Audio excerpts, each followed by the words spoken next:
네, 세상을 연결하는 뉴스브릿지 이어갑니다. 요즘 모바일 게임 하나 안 하는 아이는 찾아보기가 힘들죠. 휴대전화를 붙들고 산다고 할 정도로 게임 참 많이 합니다.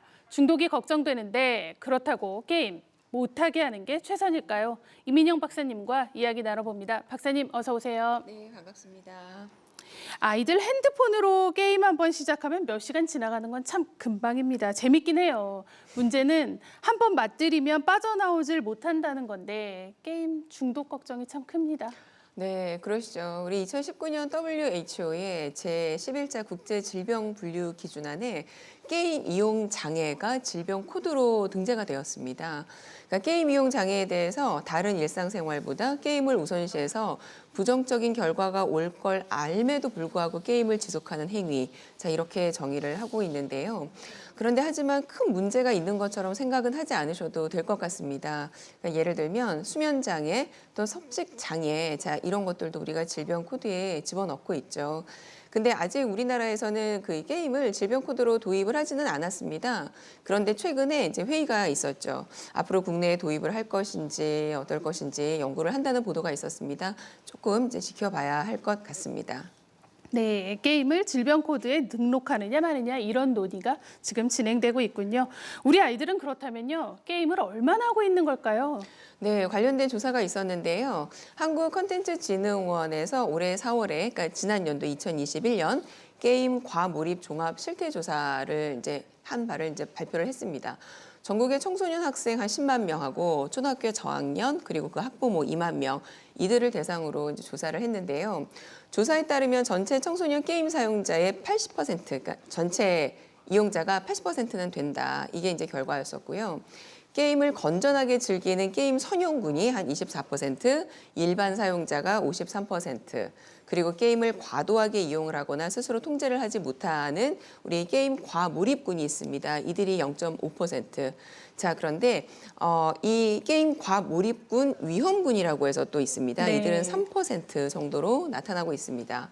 게임 이용 빈도를 묻는 질문이 있었는데 거의 매일 게임을 한다라는 응답이 제일 많이 나왔습니다. 네. 이제 이유가 있을 것으로 생각이 되는데요. 아무래도 이제 코로나19 때문에 아이들이 밖에 나가질 못합니다.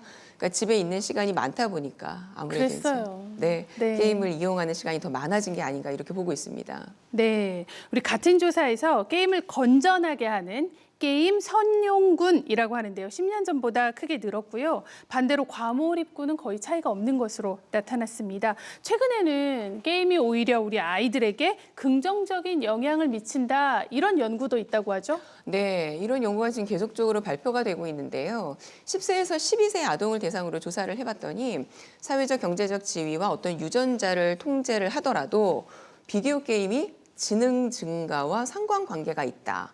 이러한 연구 결과가 지금 계속적으로 발표가 되고 있습니다. 특히 미국에서 버몬트대 정신의학과 연구팀에 의하면 하루에 3시간 이상 비디오 게임을 하면 기억력, 사고력, 두뇌 발달에 긍정적인 영향을 줘서 아이들이 더욱 똑똑해질 수 있다. 자, 이런 사실이 발견이 되었습니다. 그러니까 실제 미국의 그 소아과 학회에서는 아이들에게 게임을 하루에 한두 시간 정도 하는 걸로 권장을 하고 있어요. 그런데 이 실험에서는 하루에 3시간 이상 게임을 하는 679명, 네. 그리고 이를 포함해서 한 2,000명 정도 되는 아이들을, 그러니까 뭐 9세에서 10세 유 어린이를 대상으로 조사를 했는데 그 결과적으로 3시간 이상 비디오 게임을 했던 그룹이 기억력 점수에서 훨씬 더 높은 점수를 네. 받게 됩니다. 근데 연구의 내용을 보면 이들 어린이의 뇌를 MRI 촬영을 하게 돼요. 제가 그랬더니 그 사고와 관련된 뇌의 주요 영역이 비디오 게임을 하는 어린이 그룹에서 더 활동적인 걸로 밝혀집니다. 네. 그러니까 우리 왜 전두엽이라고 들어보셨죠? 네, 그렇죠. 네. 들어봤죠. 네. 전두엽은 인지 작업이나 새로운 정보를 흡수하는 데 관여하는 기관이거든요. 네. 그런데 이 MRI 이제 스캔에서 비디오 게임 그룹의 그 어린이들 그 전두엽이 더욱 밝게 빛났다라고 연구에서 나타납니다. 이거는 우리가 기존에 알고 있던 거랑은 많이 다른 내용인 것 같아요.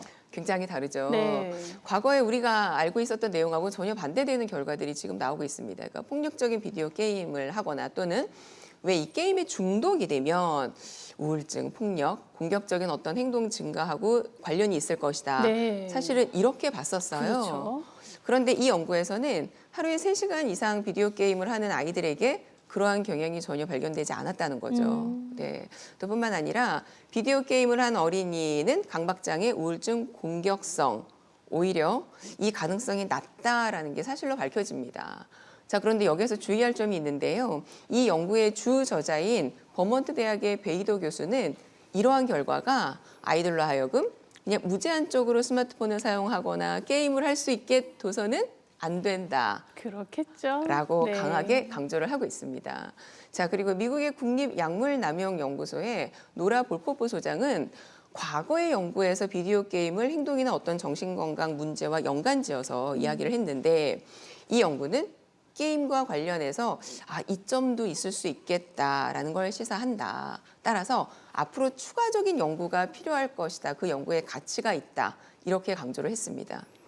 네. 게임과 관련한 인지적인 이점이 있을 수 있다. 네, 그런 얘기고요. 그러면요, 우리 부모님들, 우리 아이들에게요, 무조건 게임하지 마 이렇게 막는 게 또 그것만이 능사는 아닐 것 같기도 한데요.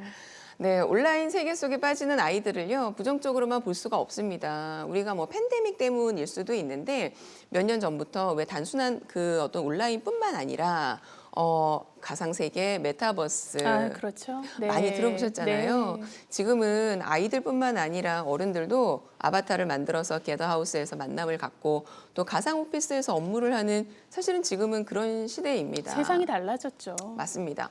자, 그래서 어차피 우리 아이들이 앞으로 살아갈 세계이다라는 그 인식이 조금 필요하고요. 기성세대와 다르게 이 G세대 또는 알파세대는 태어나면서부터 디지털 세계 속에서 이제 컴퓨터를 사용을 했던 말 그대로 디지털 네이티브입니다. 그런데 이런 세대에게 기성세대의 아날로그적 어떠한 생활 방식을 이야기하는 건 굉장히 모순일 거란 생각이 듭니다. 아마 그 이더리움이라고 아실 텐데요. 이더리움의 창업자 비탈릭 부테린은 러시아계 캐나다 친구입니다. 근데 이 친구가 90년대생, 굉장히 젊은 CEO이죠. 근데 이 친구가 학교를 들어가기 전 미취학 시절 찍혔던 사진들을 보면 모두가 다 컴퓨터 앞에 앉아 있는 사진이라고 하더라고요. 자, 우리가 과거를 한번 들여다보면 빌 게이츠, 스티브 잡스 모두 컴퓨터에 나름 중독된 인물이 아닌가 이렇게 봅니다. 네, 이런 경우에는 중독보다는 또 몰입에 가깝지 않나 이런 생각도 좀 듭니다. 중독과 몰입이 다르긴 하죠. 네, 그렇습니다. 중독은 그 특정 행동이 건강이나 사회생활에 해가 될 걸 알면서도 반복적으로 하게 되는 자, 요거는요, 우리가 의학적 질병으로 네. 보고 있습니다. 자, 그래서 과도한 사용으로 중독이 되면 안 되겠죠. 관련된 연구들이 있는데요. 보험연구원의 기술 중독이 정신건강에 미치는 영향이라고 하는 보고서가 있습니다. 자, 스마트폰이나 비디오 게임 같은 과도한 어떤 기계 사용, 이런 기술 중독은 우울증이나 불안을 동반해서 정신건강에 해를 끼치는 것으로 분명히 나타나고 있습니다.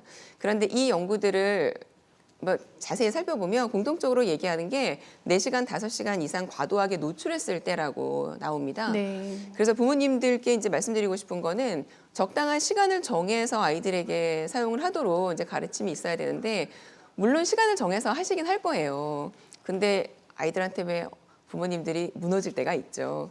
그래서 특별한 날에 더 많이 한다거나 그렇죠. 이런 것들. 근데 이런 것보다는 좀 규칙을 정하고 철저하게 지켜나가기를 권해드립니다.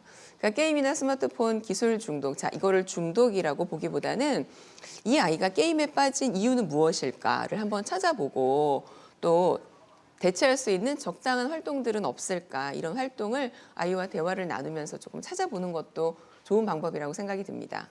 네, 요즘 아이들 무조건 게임이 나빠. 이렇게 하기보다는요, 그 아이의 통제력이 또 중요한 거겠죠. 게임 말고 더 재미있는 건 뭐가 있을까? 흠뻑 젖듯이 빠져들 수 있는 건 뭐가 있을까? 같이 찾아보는 것도 좋을 것 같습니다. 박사님, 오늘 말씀 잘 들었습니다.